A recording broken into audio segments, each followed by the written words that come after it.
on this Tuesday morning, November 11th. Thanks for joining us on ARC Rochester. I'm Abby Friedman. I'm Dan Schrack. We've got a lot to get to this morning, but first we want to get a look at some of the news you need to know. Yeah, Stephanie Joseph is live in the newsroom right now. She's taking a look at some of our top stories of the day. Steph, what are you working on?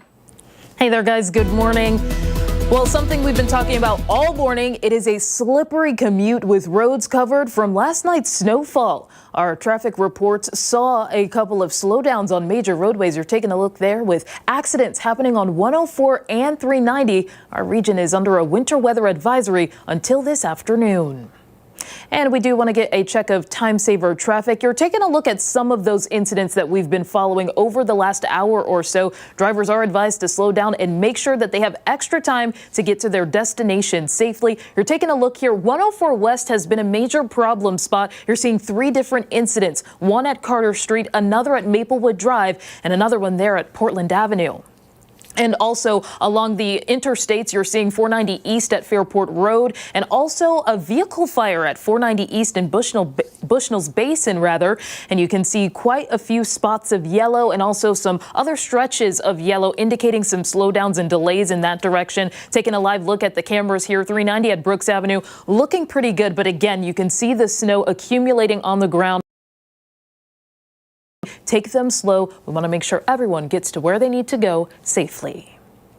And we're also monitoring a water main break in the city of Rochester. Take a look here. This is what it looked like around 5:30 at Culver Road near Empire Boulevard.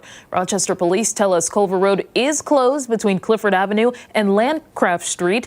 You can see a significant amount of water in that roadway. We are checking with the Monroe County Water Authority to learn more.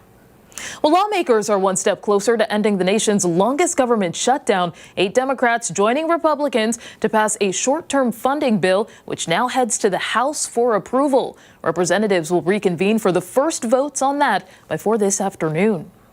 And that's what you need to know. All right, lots to cover this morning, Steph, so we appreciate it. Thank you.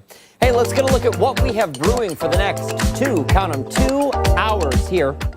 Coming up at 8:30, we are sitting down with best-selling author and journalist David Cay Johnston ahead of his masterclass this week at Writers in Books. Then later at 8:50, how Monroe Community College is helping students this holiday season who may be dealing with a loss in SNAP benefits. And in our next hour, 2 SOTUS natives are heading home for the premiere of their psychological horror film at the Little. We're going to tell you all about it. Before all of that, we're going to get a look at one of our top stories of the day, which is, of course, the forecast. Meteorologist Marty Snyder has more on the snow that we're seeing out there and how long it'll stick around. Marty? Yeah, and that's it. Still, some of that snow is out there. Still seeing some of those lake effect bands still hold on to a certain extent. We're seeing it begin to at least split and break down a little bit. The main focus right now, especially to the east and to the west, we're seeing it begin to break down a little bit across the Rochester area with a little more of a focus into portions of Wayne County.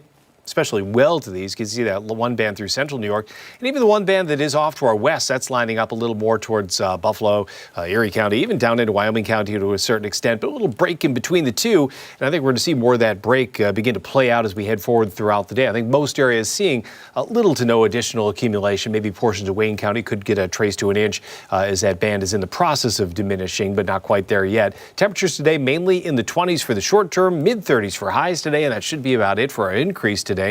40 tomorrow. I think any snow showers change over to some rain showers as we head into tomorrow. And then I think the best we do is get temperatures back into the 40s going into next week. Average high is not too far from 50 this time of year, but may take until about Sunday or so to see those numbers start to bounce back into that range. So staying chilly, and even with that breeze that we're going to have out there as well, even after the snow winds down, I think still it's going to be pretty chilly with that wind chill out there today. You know what we need to do? I just came up with a great idea. What's that? Sorry, it came out of nowhere. I think one of 2 things. We either need one of those portable fireplaces that we can put right here, plug in, and actually make use of it because it's freezing in here. So cold. And it would look good.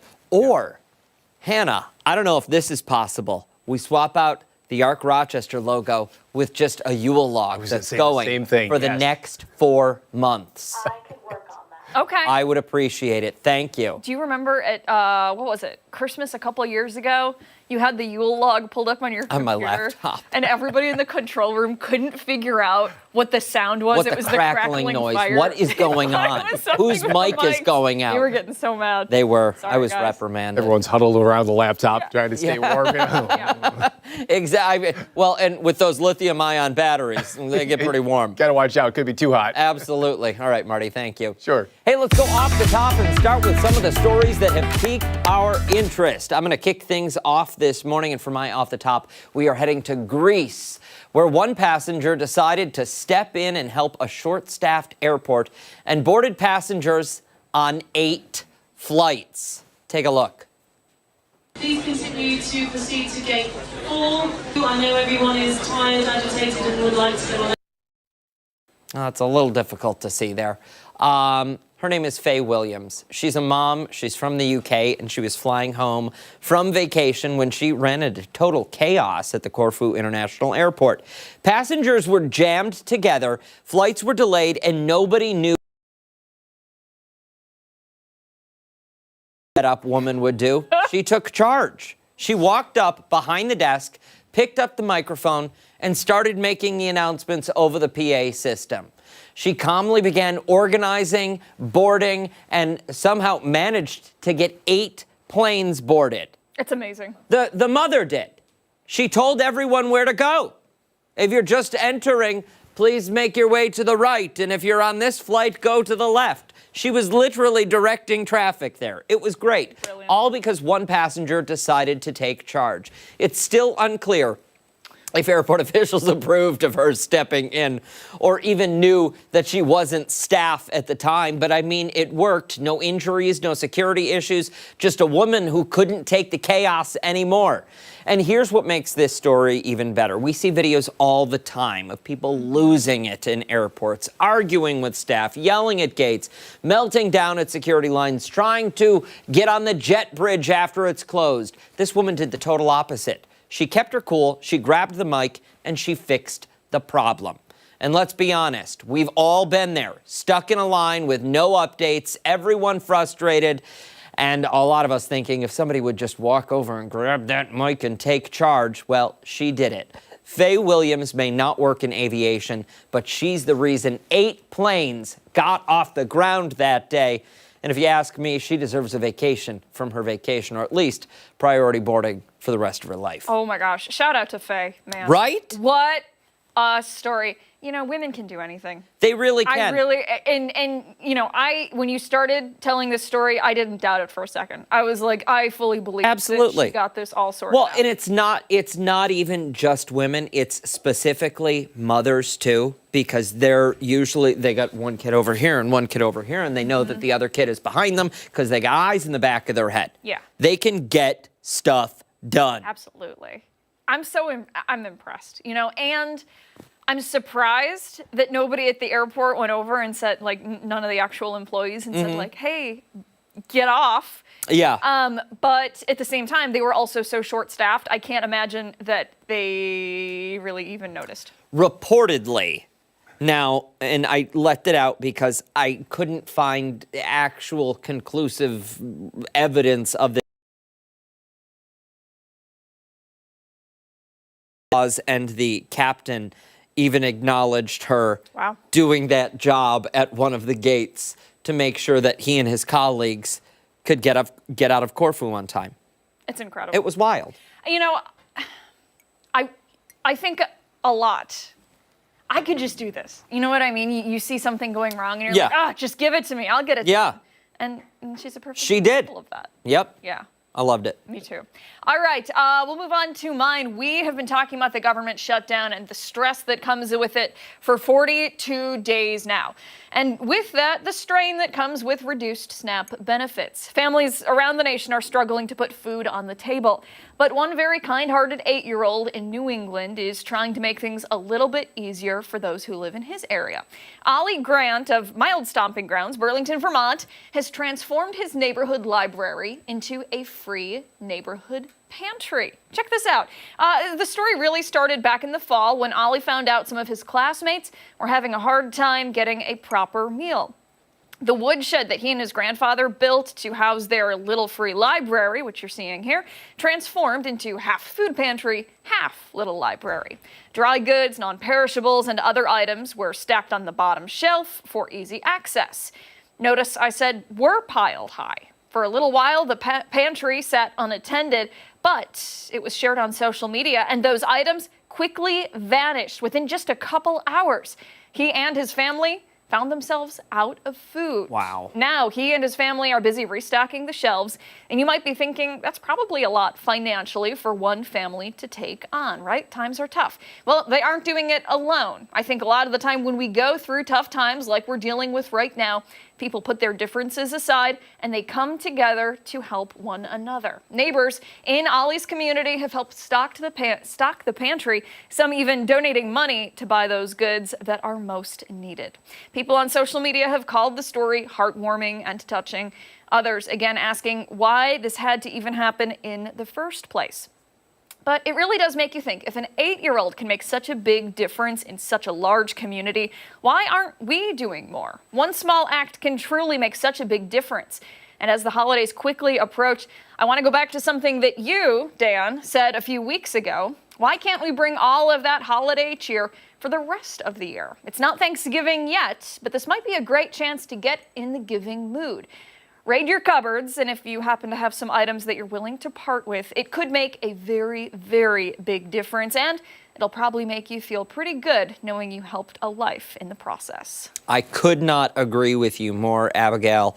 And listen, I think what Ollie is doing, Yep. Ollie is doing is fantastic. And a lot of times, I think as we age, as we grow up, as we become adults, we no longer see the humanity in others. We see the flaws. You know, you're a Democrat or you're a Republican or you're of this mindset or you don't live the same kind of lifestyle as I would, where kids don't see that. They see humanity. They see another person in need, another person hurting, another person suffering, and they have the uncanny ability to forget the rest of it and just bring people together. Yeah. And that's what this kid is doing, and it's incredible. And, you know, I also love that this all started with his free community library. I think that those are so special in general because you know how much I love reading and I love giving the gift of books and I love sharing books with other people. And that off the bat, the fact that he and his grandpa did that, Yeah. I'm like, hey, props to you for starting that. And then for him to switch and do half food pantry, half library. I mean, it's making a big difference, without a doubt. And let me just also say, that's obviously not the only food pantry in the Burlington area. There are so many that people have started building in their communities, even just like sticking, you know, some shelving out in front of their house and stocking it with stuff and, you know, posting it on Facebook and saying, hey, if you need something, please come take it. It's there. And, you know, the results have really been incredible. One small thing can make a difference. And just one other thing I want to point out. If a kid can notice and point out the issue, shouldn't the adults be able to take charge You would think. and resolve those issues? Yeah. I mean, and a big shout out to his parents, too. 100%. Right. 100%. They family. did very well raising that little boy. Gives you hope, It right? does. For the future. Hey, 8:13 coming up. Chris Lopez is highlighting some of the services Monroe County provides our area veterans this Veterans Day. Yeah, we'll be right back. And don't forget, you can always watch us on the go wherever you are. We're streaming live on the 13WAM YouTube channel and on foxrochester.com. We'll be right back.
8:16 this Tuesday. Rochester is home to a lot of veterans, and we're lucky to have agencies that care for those vets, not only on days like today, Veterans Day, but every day. Yeah, one of them is the Monroe County Veterans Services Agency. And that's where we find Chris Lopez, who is talking about the different services they offer. Chris, so important to help these men and women. Yeah, and I'm here with two women that help connect veterans with each other.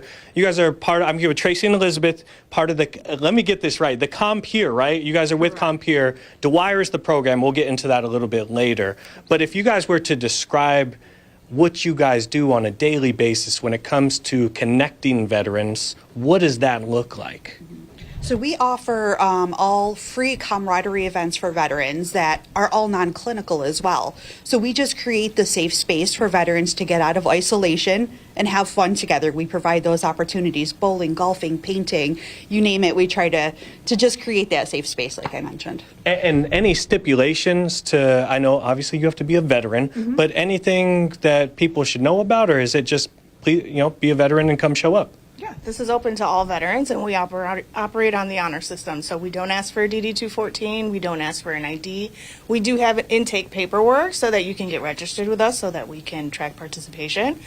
But we welcome everyone, and it doesn't matter your discharge status. It doesn't matter where or when or how long you served. We welcome everybody. And what are some of those activities? Oh man, we do everything. We actually provide over 365 activities a year, so there's many things to be involved in: golfing, painting, bowling. We have veteran and support person activities. We have veteran and family activities like trunk or treats and snow tubing, all those great things. And then we offer things like adaptive sports. So if you've ever wanted to get out there and try skiing or archery, we provide that activity as well, and we take care of all the costs associated with that as well. So if you don't own your own skis, we'll get you set up. And you were talking about bringing a family member, a spouse, to one of these events. When is that? Do you guys put that information out, or is that? Yes. So when you get registered with us, I send out a weekly email detailing whatever activities we have scheduled for the following week, as well as those a little further out, so that our vets can plan their month out. And it lets you know who to RSVP with, and if the activity allows for a +1, and then you just email me back and let me know that you want to come and who you're bringing, and then you just show up and enjoy yourself. How can someone find out more about you guys, the schedule, and different activities that they can partake in? Just go to our website, compeerrochester.org, and you can find our veterans tab, you can find our events page, and we have a beautiful calendar that lists out everything we do. And you two are vets. We could get into another conversation. We won't. But I want you guys to talk about a little bit, just briefly, why should a new vet come and partake in the services? Because I know a lot of vets get cold feet, right? Especially young ones, 25, 26. I don't need to hang out with other vets. That's what I thought. Absolutely. So, just having that common bond that we share, those words that don't need to be said, that's the important part. The other great thing about our program is if you're coming out to bowling regularly and you don't show up, somebody's doing a buddy check on you. Wants to know if you're okay, what's going on, how can we help you? So it's really those unspoken things that happen in our program are where the magic happens. I like it. And one more time, I know we're going to have it on our website, but where can someone check you guys out at? Do you guys have social media or anything like that? Absolutely. Compeer Corps, we're also on Facebook as well. It's a great place to check us out. Okay, and we will have information on how you can check out Compeer Corps on our website, both 13 WHAM and Fox Rochester. Stay tuned. We got Uno Mas. We got one more hit talking about the different services. Back to you guys in studio. All right, Mr. Lopez, we appreciate it. Thank you, sir. Hey, coming up, Weather Watch with meteorologist Mark McLean. He has a look at the forecast and weather trivia.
piling it on just like the snow out there. Mark is here giving us a look at weather trivia and the conditions out there. Listen, I think it'll all change. You're on fire, so just go stand outside and you will warm things right 2 minutes, up. you'll be right back in here. I'm here to get things done. Boy, you know, it looks and it feels like winter outside, doesn't it? I mean, yesterday we had temperatures in the 20s and low 30s all day, so it feels like the middle of January, right? Yeah.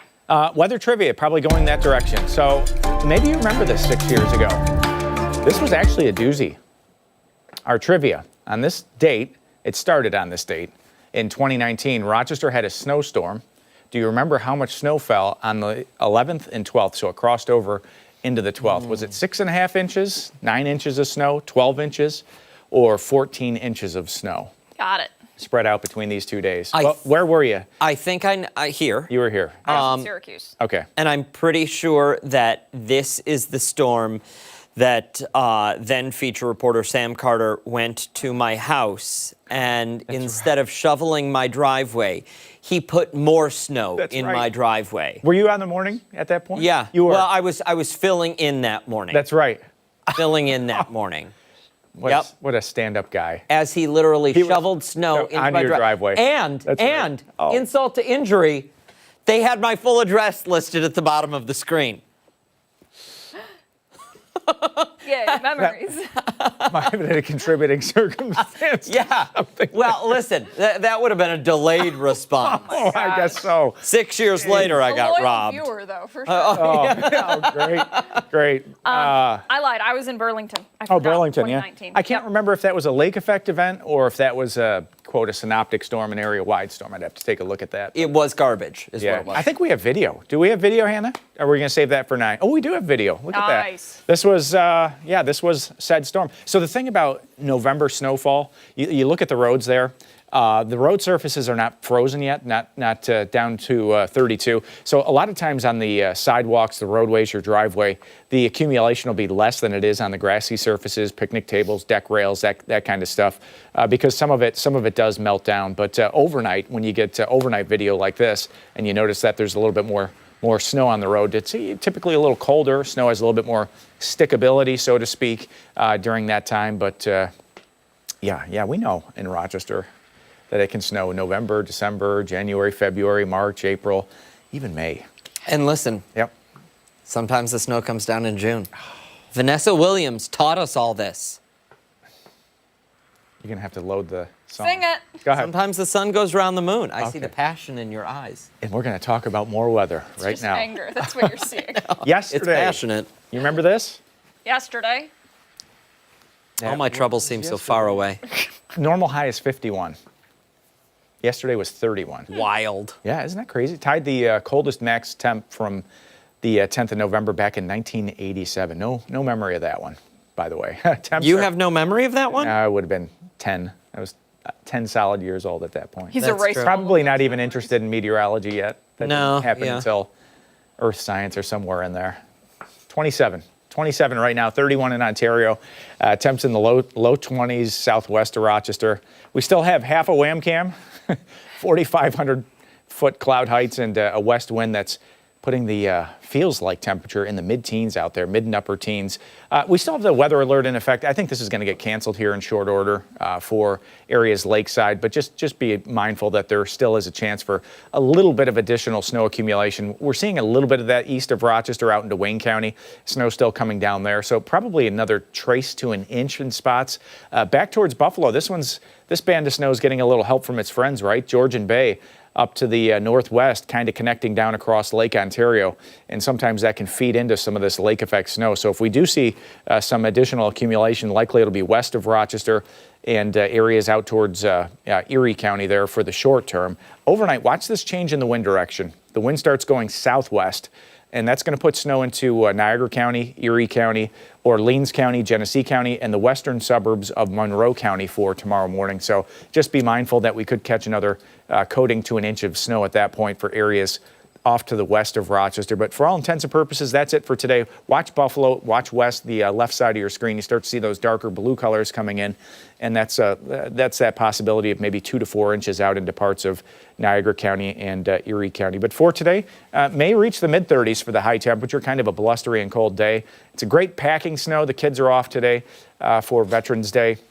And there's going to be lots of snowmen out there this afternoon. Lake snow west, 32 tonight, blustery cold, and the 7-day forecast for us does have some of this cold fading just a little bit. Temps in the 40s. We'll be back to near 50 by Sunday, but of the 2 weekend days, Saturday looks like the day to get out. And if you have any extra outside work to do, it's probably the weekend day for you on Saturday. Okay. McLean, Yes. how much do we need to put into a pot to get you to go outside at the top of the 9 and do snow angels in the parking lot? Oh, if I'd brought in the proper wear, I would do it for free. I have the proper wear at my desk. I have it in my trunk. Look at us. Good reporter. No. I think It might be an award-winning performance if you do that. Do you remember when? it'd have to be submitted for something. Yikes. All right, don't go anywhere. Much more to get to this morning on Arc Rochester. When we come back, we're going to be talking to a best-selling author ahead of his master class at Writers and Books. We'll be right back.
Welcome back to Arc Rochester. Thank you for joining us. I'm Abby Fridman. And I'm Dan Schrack. We've got a lot to get to, so let's dive right in with our next guest, an author preparing for his masterclass in writing and interviewing. On Thursday, Pulitzer Prize-winning journalist David Cay Johnston will be at Writers and Books, teaching aspiring writers how he does his work, and he's joining us now to talk a little bit more about it. Thank you so much for coming in today. We appreciate it. Good to be with you. Let's get right into it. A master class. class. What does that look like for somebody sitting at home thinking, am I going to have to bring writing samples? Am I going to be writing in front of him? Nobody's going to do any writing. If you want to write a book, a report, a novel, you need to gather facts. And that requires library research, online research, but especially getting people to open up and tell you things. And so over my career, which dates to the late 60s, I've had people confess to crimes, including murder.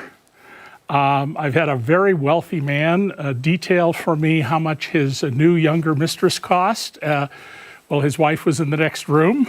I've had people tell things that they've said to me after they did so. You know, my wife doesn't know that. And it's a function of how you get people to open up. When I give this talk to young people, and I've given it on every continent but Antarctica, I call it good reporting skills are good dating skills, because the object is the same, some kind of intimacy, just different kinds of connections to people. So what do those connections look like for the novice out there? Well, you want people to trust you. That's the key thing. So a story I always tell is about, imagine you're looking into a terrible shooting and you're supposed to write about this, and you get one of the witnesses and they say, well, you know, a bunch of us went to Joe's bar. We went inside and ordered a drink and there was nothing going on. So we ambled over to Harry's bar, and just as we walked in the door, the gunfire broke out. Now, what's the most important word I just said? It's that verb, ambling. You didn't say marched, strutted, wandered, walked. And when you repeat back to people, especially 10, 15 minutes later, their verbs, they become aware that you're actively listening to what they're saying. You're not just hearing them, you are listening to what they're saying. And most people want to tell you about their life. They have things they want to tell you, but they have to trust you to do that. You are a professor, yes, at RIT. Correct. And I'm a professor at Brockport. So I'm interested to know your thoughts on the younger generation. Very short attention span, very hard to connect with. You're probably going to have some younger people at this master class. What is your advice for those younger people when it comes to listening and absorbing information and, you know, showing people that you are caring about what they're saying? Yeah, you've hit upon a real serious problem with the current generation of college students who are often in their screens. And I have had to give repeat lectures on this. I teach criminal justice, law, journalism, and starting in the spring, political science. And in my classes, I often have to walk students through things they're not familiar with. Very few of them are news consumers. My generation read the news in college because of the draft in Vietnam. We don't have that. So many young people pick up their news in secondary and third level sources. And I need to get across to them, you've got to be serious about paying attention to what you're doing. And I especially emphasize that you need to be making heavy use of a dictionary and a thesaurus, because the more words you have, the better you can communicate concisely and precisely. Now, many of my students are engineering, science, biomedical students who have to take at RIT liberal arts. And I point out to them that the day is going to come in the future where you may have some brilliant idea for the company or agency you're working for, and you need a whole bunch of money. You may not get it if somebody else can write a concise, precise, and persuasive memo, and your writing is flabby. So this is an investment in your economic welfare. I like that, flabby writing. No, that's good. That's fun. That's fun. David Cay Johnston, thank you so much for your time this morning. Don't miss his masterclass happening at Writers and Books. We'll make sure to post all of the information you need to know if you want to go on our website, foxrochester.com. Thank you again for your time. Thank you. Stick around. Chris Lopez is joining us after the break, talking about how Monroe County Veterans Services helps those who served in our area.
8:40. Welcome back. It is Veterans Day, and today Rochester is honoring those in our area who have served. Yeah, there are several agencies that serve our veterans, and we are highlighting them this morning. Chris Lopez is live at Monroe County Veteran Services talking about the programs offered there. Hi, Chris.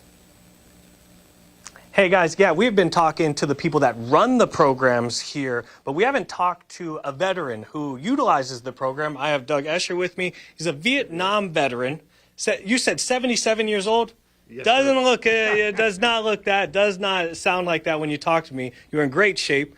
First off, what drove you here? Because you haven't been going here since you got a discharge from Vietnam. You're still, I think, relatively new here. Well, that's the truth, Chris. It's 7 years ago, my son, Herb, and Nick were having lunch, and he said to Nick, he said, you ought to talk to my dad.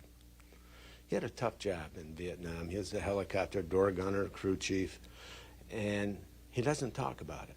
And this is Nick Stavanovich, director here at Monroe County Veteran Service Agency. And so I met with Nick, and Nick said, okay, here's what I want you to do. They have a BA psychologist, Dr. Amy Rodriguez. I'm going to set an appointment with her for you. And so we set it. I showed up, sat in a nice chair, and she said, Doug, tell me about Vietnam. I just started to cry. I said, Dr. Rodriguez, there's a 22-year-old that lives inside of me that wants to be part of me. And I told that 22-year-old when we're on the plane from Vietnam coming back to the United States, you stay there. You're not going with me. We're not going to talk about it. And that's the way I thought. I found it didn't work out too well. You can't do that. So with Nick's advice and counseling from Amy Rodriguez, for 7 years now, we meet every month. And she's helped me unpack my experiences and apply what I can do now and support me in going forward to be an even more positive and impactful person. So this 7 years with Nick, not only on the mental side, he said, you got some injuries. So I went through and I found I had some problems jumping off of helicopters. I got a back problem. And so now I'm actually 90% disabled from zero that I didn't think, because I was 22 when I got back. And I was 70 when I went to Nick to see what could be done to help me where I am and where I could go. And what pushed you? You were discharged from Vietnam in what, 70? September 4th, 1970, roughly. To the date. Yes. And it took you, I don't know, we'll say 50 years to come here. What pushed you over to the edge to say, I want to check this place out. I need to check this place out? My son, Herb, he said, Dad, you've got to do this. Why didn't you want to do it, though? I didn't know what was all available. Okay. I didn't think there was that much they could do. And boy, was I wrong. So I listened to others, paid attention. And I'm going to tell you now, after 7 years with Nick and his organization, and I know for many others, they do a tremendous job in helping us vets become citizens again and not just harmed people. And Doug, your message, we're running short on time. Your message to let's say a 22-year-old kid gets discharged from the Army, says, I don't need anything. Because that seems to run true. That was with me. That seems to be with you. I don't need anything. What's your message to them on Veterans Day? Yes, you do. Get over there. Here's a number to call. Talk to Nick Stavanovich, and he's got a great team. They really care, and they'll help you better live an even better life for the service you gave to your country. Thank you so much. I can't say it any better than that. Thank you, Doug, for sharing your story. Thank you, Chris. We'll have information on our website, 13WHAM and Fox Rochester. Check these services out. Any veterans, any spouses, any family members related to veterans, you are also entitled to some benefits as well. So I encourage people to check out really any available resource, va.gov, Monroe County Veteran Service Agency, VOC, you name it, it's all out there. I'm going to send it back to you guys in studio for now. Mr. Lopez, we appreciate it today. Thank you, sir. Thank you. Hey, coming up, Monroe Community College is looking to help its students dealing with a lapse in SNAP funding before the holiday season. We find out how after the break.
holiday season is right around the corner, and while many are dealing with a loss in SNAP benefits, one local college is looking to help its students. Yeah, the Dwight Food Pantry at the downtown MCC campus is hosting a gratitude fest, letting students grab holiday food at no cost to them. Here with more on the event is Student Services Specialist Nicole Meyer. Good morning. Thanks for coming in. Thanks, guys, for having me. This is such a wonderful program, and I'm sure you are really going to have such an impact on so many students. Break it down for us. Tell us what to expect. Okay, so, well, first off, every month we celebrate our students, our faculty, and our staff. But this month, on November 19th from 11 to 3, we're hosting what's called the Gratitude Fest, which you just said. We will be having African drumming. We will be having snacks and food and activities, but also we'll be having a pop-up market, which is an extension of our regular food pantry. We'll be offering students an opportunity to go in, shop for themselves, pick what they need, hopefully go home to their homes with an abundance of food going into the winter months and the holidays.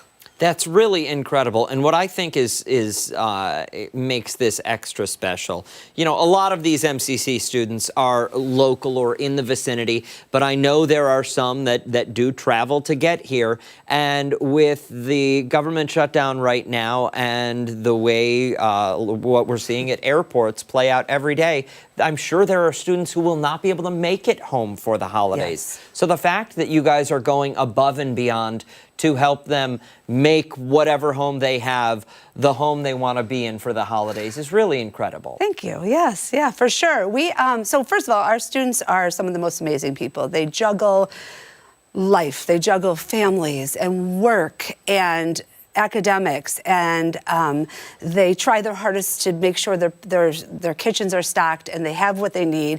But right now, as you just said, in this whole chaotic time where there's been SNAP delays and people don't have food, our students are in crisis mode. So we're hoping that this will help them move forward and be able to feed their families, be able to feed their extended families, and be able to concentrate on school. What kind of items are being given away here? Okay, so we have all sorts of items. We're really lucky to have this amazing partnership with FoodLink. And so FoodLink is providing us produce boxes and chickens, whole chickens. Wow. We've also collected all sorts of foods from our community. Whether it be perishables, non-perishables, we have rice and grits and lots of different foods. And we have winter hats, and we have socks and different things of that nature as well. And all of those things are available for these students? Yes, yes. That's really incredible. What is the inspiration? We know the need is there, especially right now, but the inspiration behind that work? Well, you know, every day at MCC, at our downtown campus, and both campuses, both at the Brighton campus and downtown campus, we are addressing food insecurity, right? That's one of our primary focuses at the downtown campus, making sure that our students have food. But this was more of a, you know, traditionally people hand out holiday baskets, right? There's cranberry sauce in there, there's potato flakes, there's those sort of things. But we wanted our students not only to feel like they belong and we're a community, but also that it's a dignified shopping experience and that they're able to pick things that they want for their holidays, not just what is the traditional holiday foods. It is so special. You know, I imagine that you work very closely with a lot of these students, and yes. You said, you know, they're juggling everything, work, school, families. Finding food for the holidays should not be another burden added to that list. Yes? No, yeah. It should not be, right. And that's what we're concentrating on the daily, actually, is trying to make sure that not having food is not a barrier to your education, because we know how important it is for folks to finish their education and to grow within this community. You come across as someone who's very passionate about what they do, and I would like to know, where do you hope to see the food pantry within MCC in the next decade? Okay. 10 years from now, what do you want it to look like? Full of fresh food as well as non-perishable food. I'd like to have no stigma attached, which is one of the reasons we have these celebrations monthly, is so that our students feel like our food pantry is just part of the college, right? There's not a stigma. We don't have to worry about walking in. We'd like to see it well-staffed and well-funded. Very good. Thank you so much for You're your time welcome. today. We really appreciate it. And thank you so much for all you're doing to help students in our area. If somebody is interested in making a difference and donating, how can they do that? Okay, so we have multiple different ways. We obviously, we're located at 321 State Street, our downtown campus, or 1000 East Henrietta Road. You can walk right into any of those campuses and say, let me give you a donation for Dwight. We also have this incredible foundation that raises a lot of money. And one of the categories you can pick when you give a donation to MCC is Dwight, which is the name of our food pantry. Perfect. Thank you again for your time and for all you do. We really appreciate it. Time right now is 8:53. We have much more to get to this morning. We're back on the other side of the break.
Much more to get to this morning on ARC Rochester as we continue into the 9 o'clock hour. Stephanie Joseph will be here breaking down some of our top political stories. Yeah, she joins us now from the live desk with a preview of what we can expect at 9. Steph Joseph, take it away. All right, in today's Political Pulse, the Supreme Court is choosing which cases to consider this term. Find out which one did not make the cut. Plus, what's next for lawmakers after last night's crucial vote on a short-term spending plan to reopen the government. And how the shutdown is impacting energy assistance funds ahead of winter. That's all coming up in our 9 o'clock hour. ARC Rochester returns after this.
this November 11th. Thank you for joining us on ARC Rochester. I'm Abby Fridman. I'm Dan Schrack. Welcome back to ARC. We've got a lot of stories to get to this morning, but we do want to take a look at some of the news headlines you need to know. Stephanie Joseph is live in the newsroom right now, taking a look at some of today's headlines. Steph?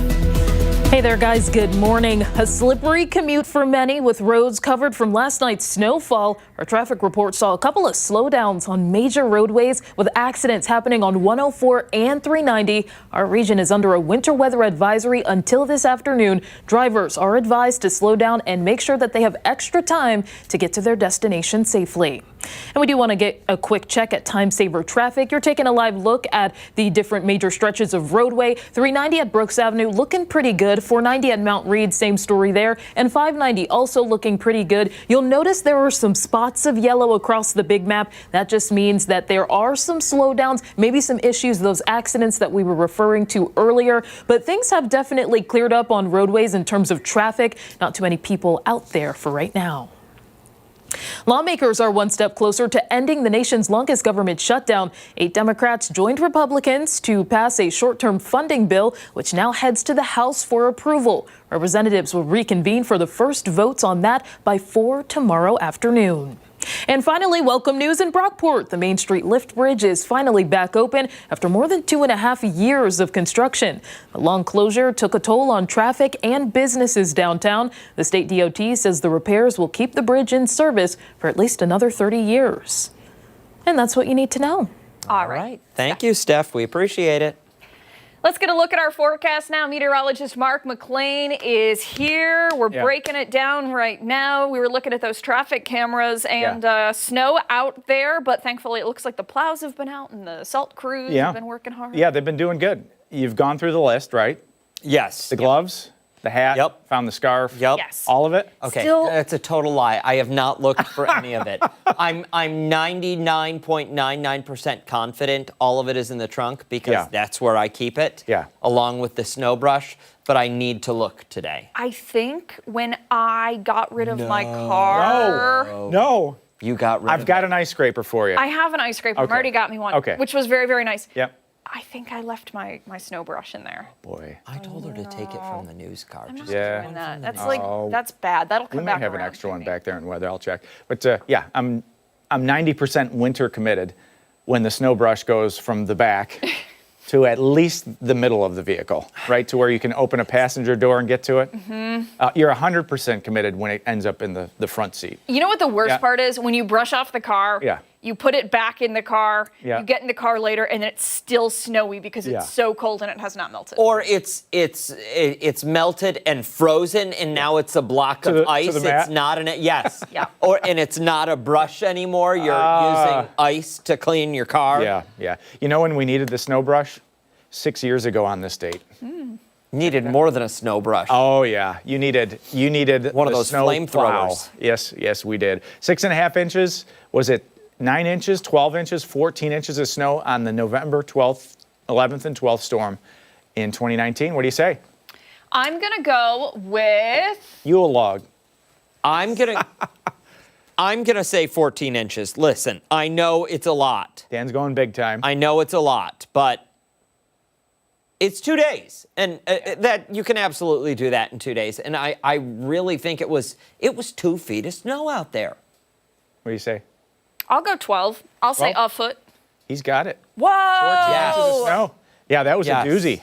And both of those established new daily records for snowfall. It was 8.2 on the 11th and 5.8 on the 12th. Now, I know I just said there was 2 feet of snow out there, and 14 inches is obviously not 2 feet. Yeah. But did it not continue to snow for a few following days? Yeah. Wasn't there like 2 feet of snow? We ended up with 1.5 feet for that November. So it was 18 inches of snow. Okay. It's the last time that we had a really snowy November in Western New York. And we'll see, this one, it looks like this is a quick hitter for us. We've had some snow, but it's not going to drop that magnitude of snow out. Out in Wayne County, we've got a little bit. But this is our seasonal update right here. It's 2.5 inches already. So that's about an inch above the normal pace in a typical season. Rochester gets, believe it or not, 102 inches of snow. I know. We got a ways to go. Yeah. A ways to go. So does Toby. Oh. Yep. Look at Toby doesn't this. mind the snow. He's indifferent, right? Yeah, well, hanging listen, out. no, I think there's a reason Toby's on that little bench. Yeah. His little toes were cold in the snow, and he thought, I'm getting off of this lawn and getting on the bench. Yeah. Little did he know that the bench is also snow covered. Yeah, and then when he gets down on that ground, it's going to be muddy, and it looks like there's leaves. Yeah, carry him in the house. Debris. Yep. So it's a little bit of a towel time today. Little jacket, though. Yeah, definitely. You got to have it for the pups this time of the year. Tomorrow and Thursday, wet paws, and then Friday, Saturday starts to dry out for us. So that's nice to see at the end of the week for Friday and Saturday. We still have 50% of a wham cam. Everything's a percentage in weather. 28 degrees out there, west wind at 16. Van Bortle's only paying us for half of that picture. Is that how that works? That's how it works. Okay, 9-mile visibility. So that's suggesting that some of the snow is softening up, lightening up out there. But it's going to stick for a while with temps in the 20s. There's a few spots in the low 30s up towards the lake, but most of us are going to see that snow sticking around for at least today. We may start to see it melt down a little bit more heading into tomorrow. But most areas west of the city now are snow-free. East of the city is still seeing that snow on Ultimate Doppler. Out in Wayne County may find another coating to an inch there. And then western Genesee County may catch the edge of this snow band that's getting a little help from Georgian Bay up to the north. So that's what happens this time of the year. Sometimes the snow develops upwind of Lake Ontario, carries downstream, goes across some of these other lakes that are wide open and still relatively mild, and just picks up a little bit of additional heat and moisture. And that's what we're seeing, the Buffalo area getting that second snow band. But watch this shift. This is going to break up the lake effect. We're going to go west and then southwest with the wind today, and that's going to put an end to the Lake Ontario snow. But Lake Erie, back to our west, is going to start to throw some snow into our western counties, Genesee, Orleans.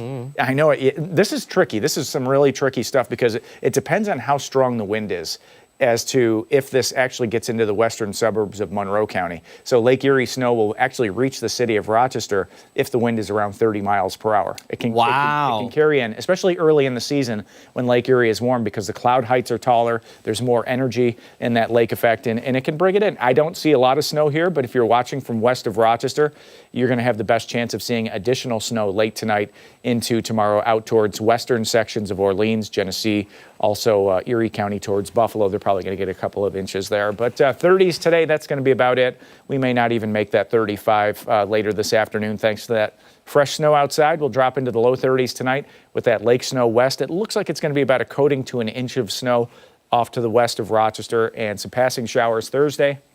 Again, drier towards the start of the weekend.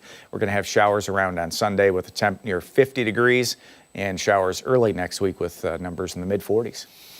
Winter is off to an early start. Yes, it is. Not the earliest, but No. still early. Maybe this means that it will finish early. It will wrap up early by, mid to late March. It's a weak La Nina winter, and some of those, we look back through the records, and it's really kind of a 50-50. What'd you call me? Weak La Nina winter. I didn't say you were weak. No. Yeah, you better not. Strong. Yeah, but these winters are finicky. Yeah. So does that mean, when you say a weak La Nina, does that mean like it's going to be strong but it won't last as long? No, it looks like it's trending back towards El Nino by next spring. Oh. And what does that mean?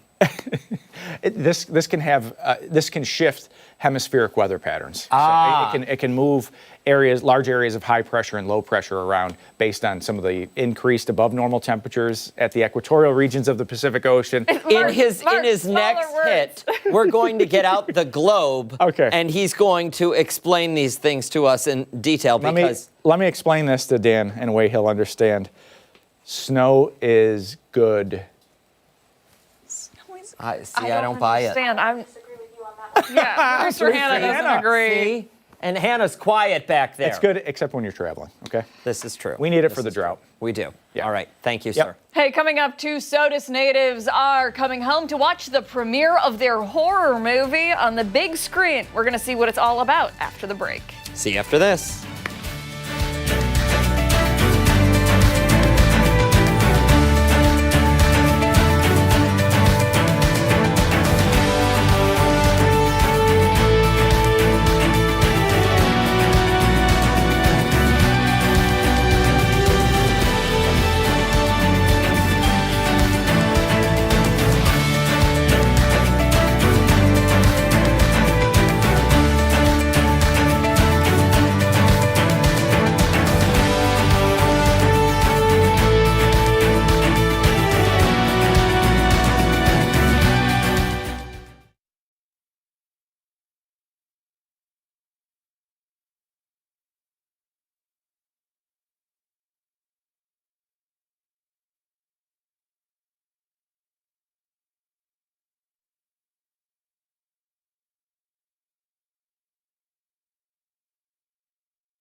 spooky season may be over for this year, but not for the Little Theater, and certainly not for two Sodus natives who are getting their chance to see their creation on the silver screen. Yeah, a horror movie titled The Disinvited is playing downtown at the Little right now. And joining us this morning to talk about the film's director and co-writers, Devin Lawrence and Matthew. Help me out with your last name one more time. Morgidis. It's a tough one, Dan. Morgidis. Thank you so much for coming in. We appreciate it. Thanks for having us. Absolutely. So, out in Los Angeles, living the high life out there as writers and directors and producers.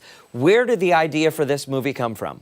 Wow. Originally, it kind of came up during the pandemic, and sitting around, and we kind of got obsessed in this block and scroll culture, right? Anything that we didn't agree with, didn't like, we just, swiped it away, right? We wanted frictionless lives, like social lives, everything.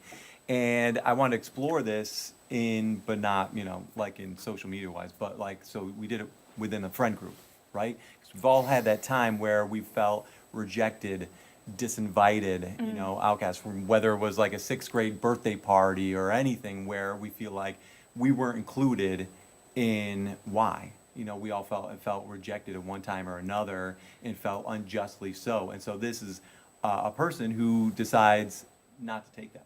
So tell us a little bit, if you don't mind, the premise of the story. Yeah, it's a guy who's outcast by his friends because an ex takes over his solid group of friends. And he was invited to a wedding that he's no longer invited to and decides just to crash it. And his decision spirals a day of violence, of betrayal, of friends who just don't want him there. And then it leads to a decision where he either has to save his friends or save himself from a threat that's bigger than anyone out there. Whoa. And I imagine you're not going to tell us what that threat is, correct? Correct, yeah. Okay. I mean, it sounds pretty fantastic. And I mean, we're looking at some of the video from the actual film here. Correct. It looks beautifully shot as well. How much time goes into the creation and the execution of something like this? Wow. This development process was pretty swift because we were just really excited about the idea, and it kind of germinated during the pandemic. But then, production this is actually kind of interesting. We're going to shoot in 2 weeks, and we shot for 10 days, and we got shut down. We were shooting in the desert, which I think actually people will appreciate tonight in the middle of the snowstorm, is that the premise is a desert wedding, desert wedding out in Joshua Tree. But while we were filming, we got hit by a 100-year snowstorm in the desert. Which never, like it might rain, but it doesn't snow then. And it was a middle of our outdoor scene. It's supposed to take place in the summer. Our main actor is like right there in the desert. Suddenly, the wind came, and he's covered by snow. You'll see a clip in the movie. We kept it in. Yeah, of the actual snow when we were doing that. I was trying to save a take, and I was just like wiping snow off his face, saying, "Say the line." Snow would hit him. Wipe it off. Say the line. And it was just, we were all going insane in the desert during the snowstorm. And so we had to shut down production, wait 6 months. And then we shot the rest of the movie, which was a happy accident because I was able to cut together 2/3, 3/4 of the film and know what we really needed to get. And then we went and we finished it. And so it turned out to be for the best. So it's funny because there is snow in the movie, but it's also a desert wedding. Yeah, we had to wait, because we had edited, then we had to get the whole cast, the whole crew back together. Oh my God. It's not an easy thing to do if you book someone for like 12 days, and then you have to make sure all those people are all scheduled and aligned again. So yeah, it took 6 months to get everyone's schedule back and going. That's wild. Locations too, everything. And it's not only just Devin and I who are from Rochester, our executive producers. We have 2 executive producers from Rochester. We have an actor who's going to be showing up tonight from Rochester. We have musicians. The very first song that starts the movie is from was made by someone who grew up on the same street as me. Actually, we both grew up on Route 88. And so okay, so do you all live in the same house in Los Angeles now? No, it's just Devin and I who live in Los Angeles now. Kind of spread out, yeah. Wow, that is incredible. I know that people are going to be eager to see the film. Playing at the Little, give us all the information if they want to check it out. And also, it's in the horror section, but it's not a straight horror movie. In this, I know we're talking about like horror can be a little intense for some people. usual, but it is more of a genre-bending psychological thriller, dark comedy. It's very relatable, it's very funny, it's very heartfelt, but it's also very strange and it's very weird. And the wheels come off. Yeah, it's like it would be 7 p.m. today at the Little. Come check it out. Doors open at 6:30. There'll be live music, local musicians at 6:45. Very good. Thank you both so Thank much. you so And much again, for having us. congratulations too on the film. Very, very exciting. If you'd like to check it out, we'll put all the information for you over on foxrochester.com. 9:18, don't go far. On the other side of the break, Political Pulse. Stephanie Joseph will have the latest from Capitol Hill for you this morning.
It's time for a political pulse check here on Arc Rochester. The government shutdown could be over soon. Senators advancing a bill to the House after a 60-40 vote on a short-term spending plan last night. Democrats breaking party lines to push the bill forward. An extension on Obamacare subsidies was not included. Republicans have promised to vote on that by next month, but still some Democrats say it's not enough. New York Senator Chuck Schumer voting no once again. People now see that premiums are about to skyrocket. They're terrified about how they're going to pay for their insurance. Democrats demanded that we find a way to fix this crisis and quickly, but Republicans have refused to move an inch. So I cannot support the Republican bill that's on the floor. It's just ridiculous to think that people are missing 2 or 3 paychecks. Taking out short-term loans is nuts. And I think it's a lesson for the Democrats. You can't hold the American people hostage for things that are unrelated to government funding. But House Minority Leader Hakeem Jeffries is vowing to continue fighting for health care. House Speaker Mike Johnson, though, has not committed to taking up a vote on the ACA. The House will consider the bill as soon as tomorrow afternoon. The government shutdown is not over yet, and travel issues are expected to persist. Delays and cancellations continue across the country. The FAA ordered flight reductions in response to the government shutdown, which is entering day 42. Air traffic controllers have gone unpaid for more than a month. Some are calling out sick, and those on the job are feeling the strain from staffing shortages. Today, flight reductions are ticking up to 6%. That will increase to 10% by Friday. One-way rentals are seeing an uptick in sales amid the ongoing shutdown. Ahead of the Senate vote, the transportation secretary warned matters could get worse at airports. I look to, the 2 weeks before Thanksgiving, you're going to see air travel be reduced to a trickle. We have a number of people who want to get home for the holidays. They want to see their family. They want to celebrate this great American holiday. Listen, many of them are not going to be able to get on an airplane because there are not going to be that many flights that fly if this thing doesn't open back up. Also impacted by the shutdown, applications for the Home Energy Assistance Program. You may remember last week I spoke to the chair of the Yates County Legislature about the indefinite hold on applications. HEAP is federally funded, and many families rely on it to help heat their homes as we see colder temperatures. In a statement, Governor Hochul said the state is enrolling as many households as possible into the state program. She is encouraging people to head over to the state's website to check their eligibility. Hochul also warned that the state could not backfill the loss of funds and called on a restoration from Capitol Hill. Utility providers NYSEG and RG&E say customers will still have access to emergency support. RG&E will continue to offer that benefit. Typically, they are automatically unenrolled, but we are going to continue providing that benefit for our customers so they can get that additional assistance. And again, Governor Hochul is also urging utilities to honor existing HEAP discounts, even without federal funding in place. Monday was a busy one for the Supreme Court as they continue choosing which cases will be on the docket. Justices declined to hear a case that would have challenged same-sex marriage. The case was an appeal from Kim Davis, the former Kentucky court clerk who refused to issue marriage licenses to same-sex couples after the 2015 ruling recognizing the right. She had been trying to overturn a lower court order requiring her to pay $360,000 in damages and attorney's fees for the couple she did not give a license to. The appeal sparked concern among the LGBTQ+ community and allies who feared that the court would overturn this ruling. The High Court did not give a reason for its refusal. And be sure to stay with ARC Rochester for your top political headlines. We are back after this.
Welcome back to ARC Rochester. Thanks so much for joining us. I'm Abby Fridman. And I'm Dan Schrack.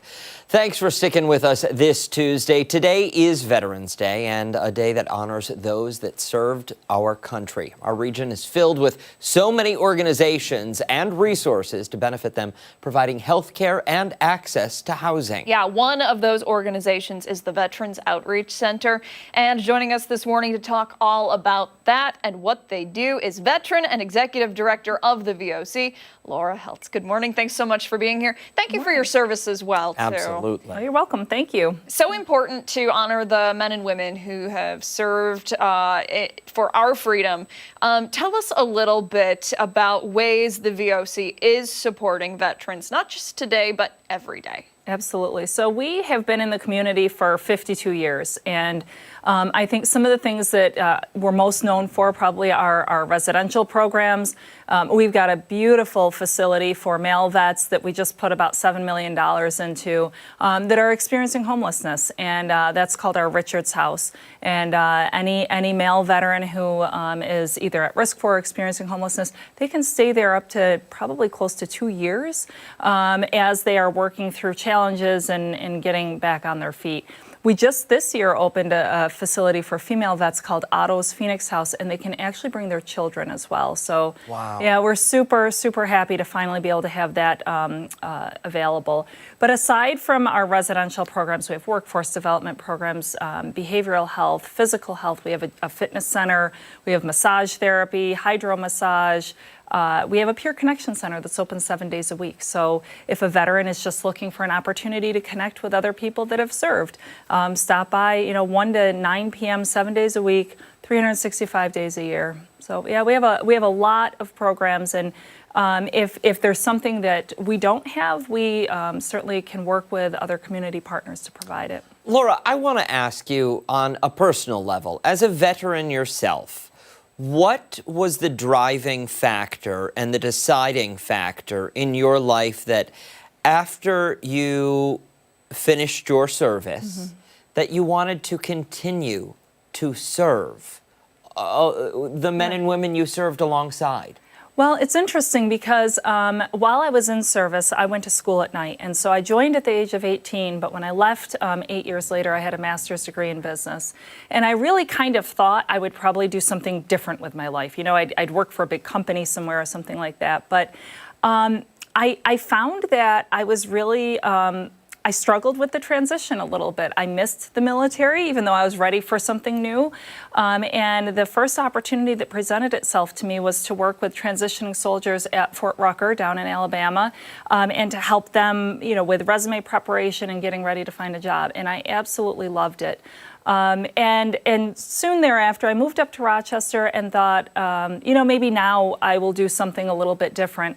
But again, I missed it. I missed that sense of purpose and working with my fellow vets. And I ended up working at Bryant and Stratton College as the military liaison for their education programs. And that was about the time I decided this is really where I want to be.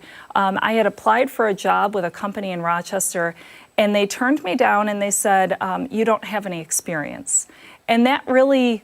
that kind of was one of the driving factors as well, was that they didn't recognize my 8 years of service as being experience. And I thought, I'd like to really be able to do something about that and to help companies and the community understand more about what it takes to serve your country and wow. What happens after. You mentioned there the transition from being in the armed services to civilian life. Yeah. And explain that from your perspective and from what you've heard from others. Why is it such a big difference? Yeah, I think, when you join the military, you become a part of something that is so much bigger than yourself. And everybody is driving towards the same goals. Everybody has the same values. It's a brotherhood, it's a sisterhood, it feels like family. As a squad leader when I was in the Army, I can remember, you're in charge of more than just somebody's day-to-day work schedule. If somebody is struggling at 2 a.m., you're the person they call, even though you're the supervisor. If I had a soldier at Fort Benning and she was writing bad checks, and they asked me at the age of whatever I was then, 23 years old, to help her put together a plan for how to better manage her finances. These days you probably think, boy, how many 23-year-olds know how to manage their finances really well?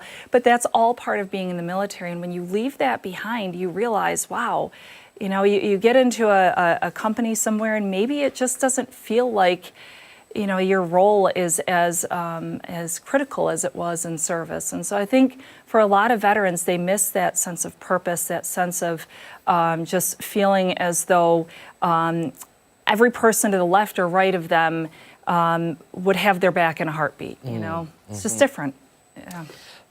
We're running low on time. For someone sitting at home who wants to learn more about the programming, the services, or maybe even wants to help out with donations, where do they go? How do they do that? Yeah, we would love any support that the community can provide, and so they can get right on our website, which is vocroc.org. They can call us, Monday through Friday, 546-1081, or they can stop by. We're located at 459 South Ave in the South Wedge. Very good. Yeah. Thank you. Thank you very much again. Time right now is 9:34. Coming up on the other side of the break, how your dance moves can help veterans fly to D.C. later this week. We'll share the details on the other side of the break.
ready to bust out those dance moves, all for a great cause. Local musical legends, the Sky Coasters, are throwing a party downtown that you won't want to miss. The 70s to 90s themed Turkey Bash and Silent Disco is happening this Friday at the Strath Allen. Yeah, the event is all raising money to benefit Honor Flight. And here to tell us more about what's in store is the Sky Coasters' own, very own, Jerry Boone, and Arlene's Costumes, Terry Sinopoli. Thank you so much for coming in. We appreciate it. Thank you all for having us. You're so nice to... Jerry, thank you for coming in and bringing your own lights with you. I'll tell you, that's quite a show you've got going on already. Combination of polyester and high-tech plastics, and it's flammable. So. Oh, great. Yes. Perfect. Yeah, it's like pajamas, basically. That's Great. right. For this Stay away time. from matches. Oh, yeah. But we want to thank you so much for having us, and we try and make money every year. This will be our 43rd Sky Coasters Turkey Bash. That's how many, every year we do this. And for the last dozen years, we've been doing it with Honor Flight vets, which is great.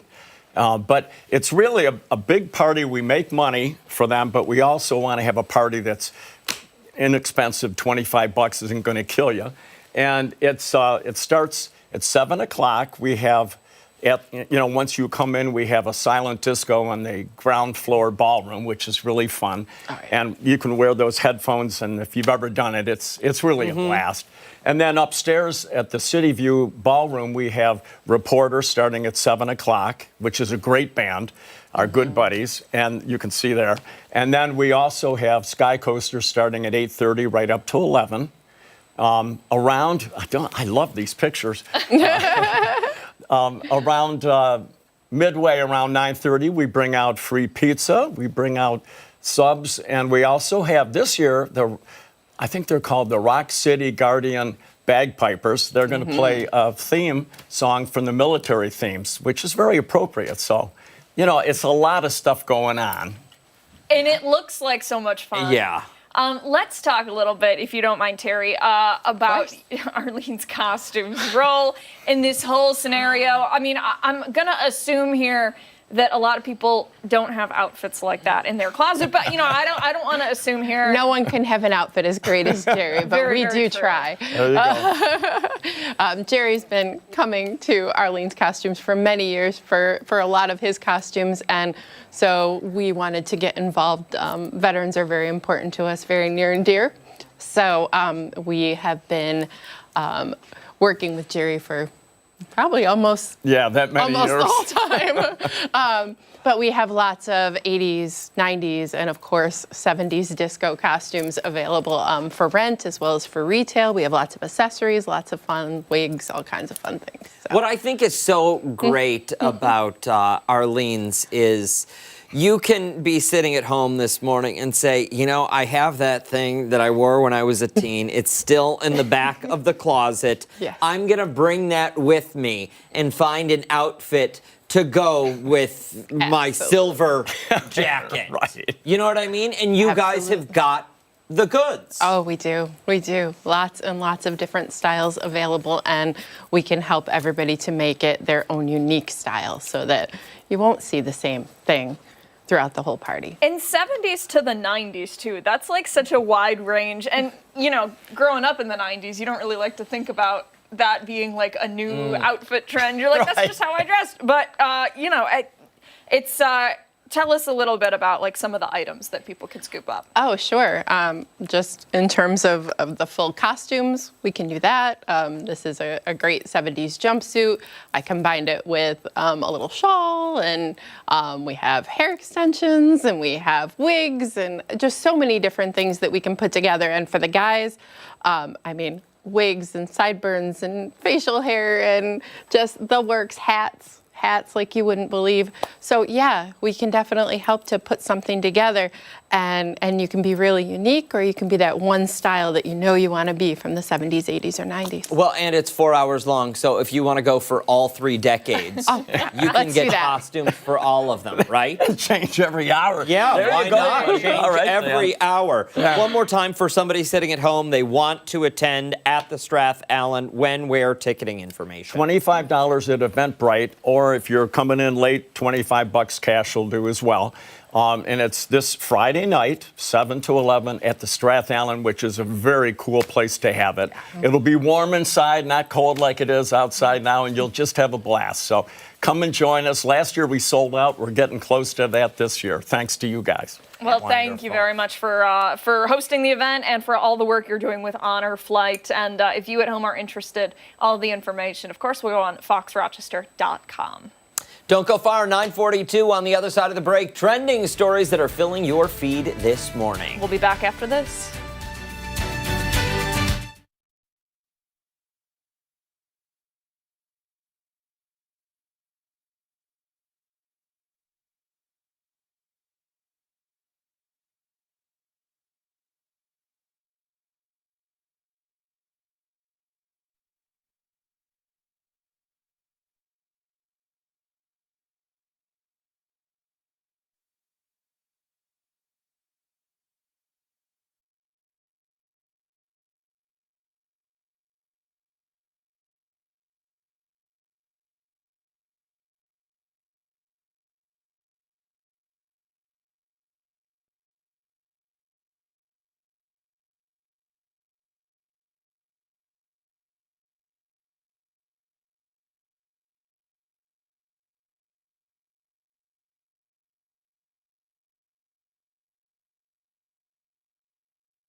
(9:44). Thanks so much for sticking with us this Tuesday morning. Let's turn now to some of the stories that are filling your feed. All right, we're going to start things out with a local story over in Brockport. Excellent news. The Main Street Bridge finally back open after years of delays. About time.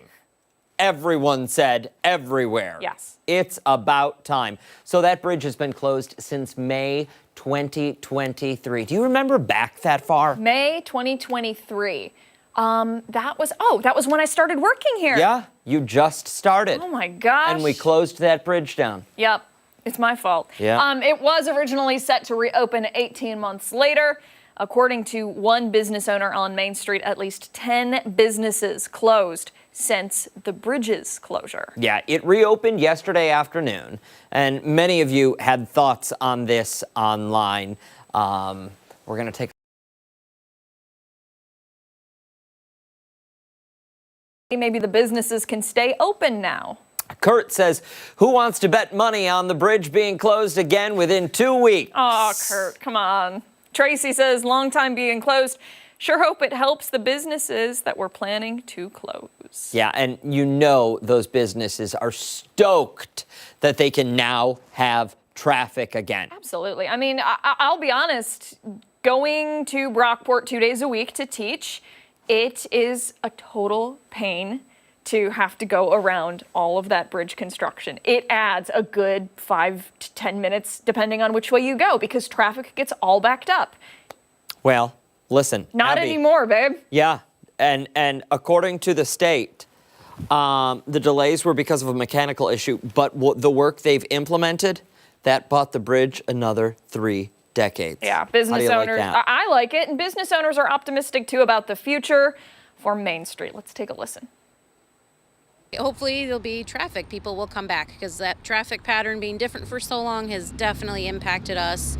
So it might take a little bit, we know that, but we want people to come back and we just need help spreading the word. And once people start coming back down here as a habit, hopefully, right, things will feel better and be better for all of us on Main Street. Certainly hope that that is the case. All right, we're going to stay local for our next story as well.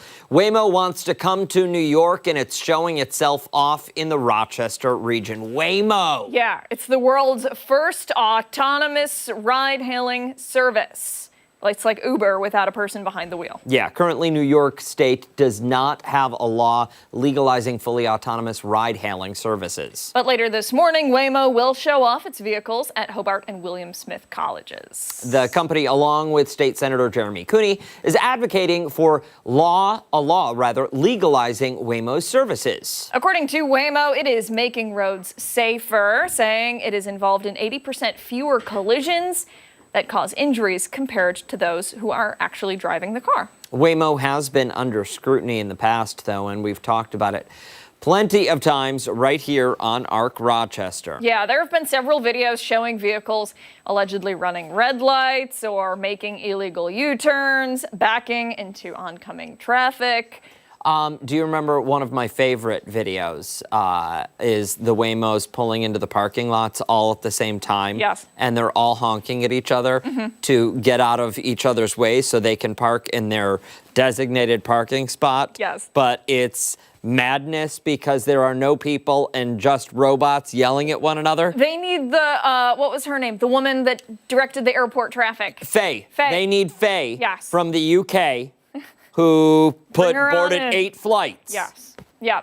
According to the LA Times, about 2,000 Waymo vehicles are under investigation after one of them drove around a stopped school bus in Atlanta. You can't be That's doing not that. good. When officers in San Bruno, California, watched a Waymo make an illegal U-turn, they said they could not issue it a ticket because there was no driver present. Looking at Waymo's website, it says the Waymo driver is always alert, follows speed limits, promotes seatbelt use, and operates some of the safest vehicles on the road. Listen, I think that's something that maybe... Would you get in one? I don't think. Listen, I saw a story of a guy who was in a Waymo. He was trying to go to the airport, and it pulled over into a Denny's parking lot and did circles for like an hour and a half, had the doors locked, and would not let the man out of the vehicle. And he finally got in touch with somebody at Waymo, and they're like, so wait, what's the car doing? And he's like, we're going in circles in a parking lot. He did make it to the airport, but Thank goodness. hopefully he didn't have to pay for that. Did he get a discount at the Denny's or whatever it was? I don't think he had time to eat. But I'm sorry, you're working in the restaurant, you see the car going around and around in the parking lot. Wouldn't you be like, oh, I better go check? Yeah, but also, oh, there's nobody behind the wheel and it's stuck going in a circle. Let's not go near it for fear it might hit us, you know? I guess. I don't know if you see the guy banging on the glass on the inside. All right, moving on to our next story. Have you ever been told to smile more? Yes. Target employees reportedly now are. According to Bloomberg, the company has issued a new directive called the 10-4 program. Yeah. If a customer comes within 10 feet of an employee, that employee must smile and greet them. Hi, welcome to Target. How are you? If the customer steps within 4 feet, the employee must ask whether they need help or how their day is going. According to Bloomberg, the program is the latest effort to improve customer service, to bolster holiday sales and holiday spirit. Target's COO is set to take the helm in February and told the analysts the company must do better when it comes to delivering a positive shopping experience. Hi, welcome to Target. Did you find everything you were looking for? It's like you could get a job there, Dan. I feel like it's that SNL skit with Kristen Wiig where she plays the Target lady and gets super excited when the card gets approved. Yeah. You know? Yeah. Love that. Target has had a rough period of sluggish sales, reporting comparable sales fell nearly 2% over the year in the second quarter of 2025. That's not good. The company says consumer metrics improved when shoppers were greeted. So if you were to say, hi, welcome to Target. Well, I would need it to be authentic. You know, like if somebody like came up to me and said it like they didn't really mean it, I'd be like, what's the point? But if somebody, You know what I kind of miss? What? I liked it when Walmart had greeters. Yes. Do you remember? I think they still have them at Brockport's Walmart. I mean, they do check your receipt, but yes. I don't know that I've seen a Walmart greeter in years. Okay. Here's I'm the just thing. saying. Here's the thing, right? It should be common sense that you should say hello and smile to people. Yes. That should not be something that your employer is telling you to do. It should just kind of be like basic common sense. If Yes. somebody comes up to you, you should address them. You should not just stare at them. Yeah, blankly. Yes. Just like that. The Gen Z stare. Stop. Don't call them out. Hey, don't go far. We've got more on our final thoughts on the other side of the break, and a very special visitor who Yes. is in the studio being held right now. We'll be right back.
Welcome back. We have a very special final thoughts for you this morning with a guest of honor. Well, Danielle, you're really not the guest of honor. Daisy. No. And the whole family. Yes, and the whole family, but Daisy's the newest member of the Wham fam. Yes. This is baby Daisy making her television debut. She's 3 months old. Say hi. Oh my gosh. Oh my goodness. Teeny little I know. peanut. Yeah, that's my little Little feet. peanut. Yeah, my husband, my handsome husband, my son Deshane here, my daughter Delia.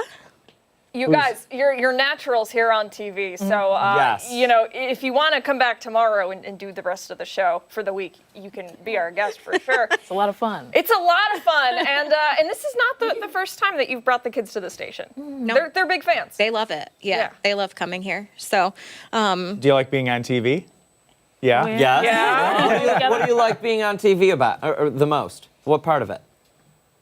Not really. Oh, not really. You like being on TV, though, right? Ready to go. I mean, you came in here and you said, "Which camera do I look at?" it's natural.